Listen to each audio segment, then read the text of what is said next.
আজি কৰিম কালি কৰিম কৈ চাগে কিমান দিন যে নিজকে ঠগি আজিহে ফাৰ্ষ্ট মিনি ভ্লগ বনাইছোঁ, কিন্তু তথাপিও যিমতে ভাবিছিলোঁ তেনেকুৱা একোৱেই নহ'ল।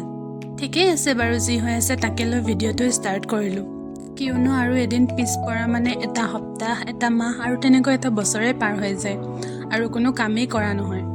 ইউটিউবত এটা চেনেল খোলাৰ কথা যে মই কিমান দিনৰ পৰা ভাবি আছিলোঁ, কিন্তু ভবামতে কাম হোৱা হ'লে বহুত কিবা কিবি কৰিব পাৰিলোহেঁতেন।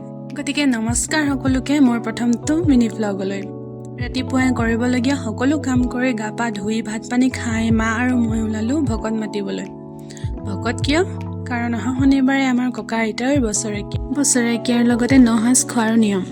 গৈছিলোঁ বাৰু ভালেকেইজন লোকৰ ঘৰলৈ, কিন্তু ভিডিঅ' কৰিবলৈহে বেয়া লাগিল, যিহেতু নতুন ব্লগাৰ নহয় জানো। তাৰপিছত ঘৰলৈ আহি ওচৰৰে নিচাদেউ আৰু আমাৰ টিকলুটোৰ লগত মই ওলালোঁ অলপ খোজ কাঢ়িবলৈ। আজিলৈ ইমানেই, বাই।